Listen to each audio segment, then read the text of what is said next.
off 2 canoe loads of abundance.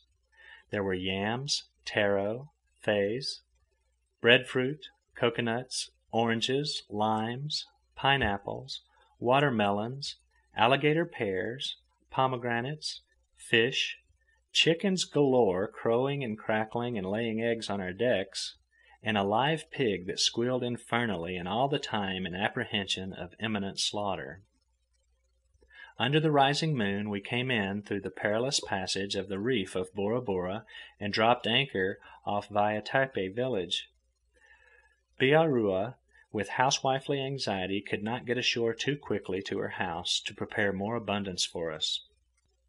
While the launch was taking her and Tehei to the little jetty, the sound of music and of singing drifted across the quiet lagoon.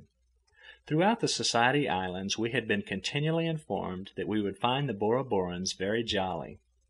Charmy and I went ashore to see, and on the village green, by forgotten graves on the beach, found the youths and maidens dancing, flower garland and flower bedecked, with strange phosphorescent flowers in their hair that pulsed and dimmed and glowed in the moonlight. Farther along the beach we came upon a huge grass house, oval-shaped, 70 feet in length, where the elders of the village were singing himines. They, too, were flower garland and jolly, and they welcomed us into the fold as little lost sheep straying along from outer darkness. Early next morning, Tehei was on board with a string of fresh-caught fish and an invitation to dinner for that evening. On the way to dinner, we dropped in at that himine house. The same elders were singing, and here or there a youth or maiden that we had not seen the previous night. From all the signs, a feast was in preparation. Towering up from the floor was a mountain of fruits and vegetables, flanked on either side by numerous chickens tethered by coconut strips. After several himines had been sung, one of the men arose and made oration. The oration was made to us, and though it was Greek to us, we knew that in some way it connected us with that mountain of provender. "Can it be that they're presenting us with all that?" Charmian whispered. "Impossible," I muttered back. "Why should they be giving it to us? Besides, there's no room on the Snark for it. We could not eat a tithe of it. The rest would spoil. Maybe they're inviting us to the feast. At any rate, that they should give all that to us is impossible." Nevertheless, we found ourselves once more in the high seat of abundance. The orator, by gestures unmistakable, in detail presented every item in the mountain to us, and next he presented it to us in toto. It was an embarrassing moment. What would you do if you lived in a hall bedroom and a friend gave you a white elephant? Our Snark was no more than a hall bedroom, and already she was loaded down with the abundance of taha. This new supply was too much. We blushed and stammered and maroo-rooed. We maroo-rooed with repeated nuis, which conveyed the largeness and overwhelmingness of our thanks. At the same time, by signs, we committed the awful breach of etiquette of not accepting the present. The himine singer's disappointment was plainly betrayed, and that evening, aided by Tehei, we compromised by accepting 1 chicken, 1 bunch of bananas, 1 bunch of taro, and so on down the list. But there was no escaping the abundance. I bought a dozen chickens from a native out in the country, and the following day he delivered 13 chickens along with a canoe load of fruit. The French storekeeper presented us with pomegranates and lent us his finest horse. The gendarme did likewise, lending us a horse that was the very apple of his eye. And everybody sent us flowers. The Snark was a fruit stand and a greengrocer's shop masquerading under the guise of a conservatory.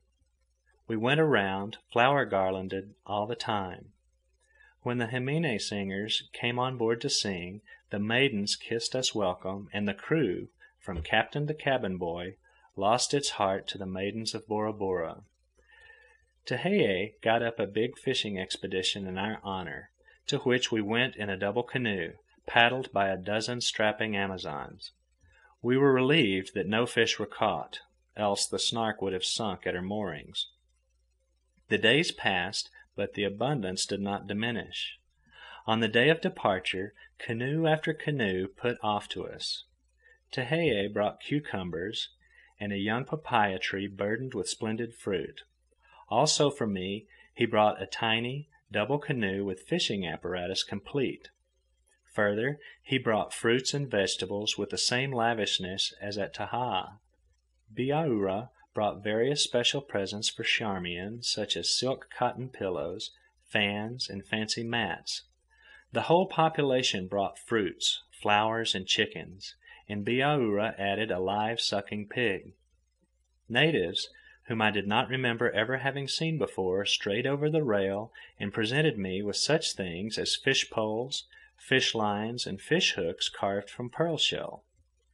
As the Snark sailed out through the reef, we had a cutter in tow. This was the craft that was to take Bihaura back to Tahaa, but not Tehei. I had yielded at last. He was one of the crew of the Snark. When the cutter cast off and headed east, and the Snark's bow turned towards the west, Tehei knelt down by the cockpit and breathed a silent prayer, the tears flowing down his cheeks. A week later, when Martin got around to developing and printing, he showed Tehei some of the photographs, and that brown-skinned son of Polynesia, gazing on the pictured lineaments of his beloved Bihaura, broke down in tears. But the abundance, there was so much of it, we could not work the Snark for the fruit that was in the way. She was festooned with fruit. The lifeboat and launch were packed with it. The awning guys groaned under their burdens. But once we struck the full trade-wind sea, the disburdening began.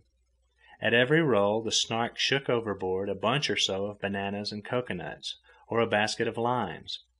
A golden flood of limes washed about in the lee scuppers. The big baskets of yams burst, and pineapples and pomegranates rolled back and forth.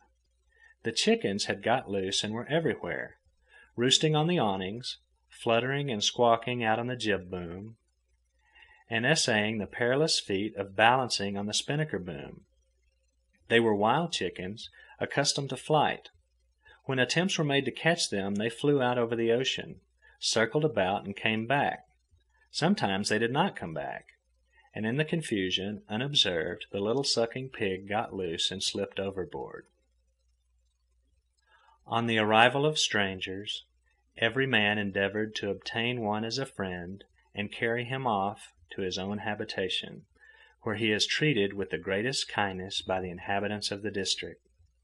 They place him on a high seat and feed him with abundance of the finest foods. End of chapter 12. Recorded by Todd Lennon, Albuquerque, New Mexico, New Year's Eve, 2008.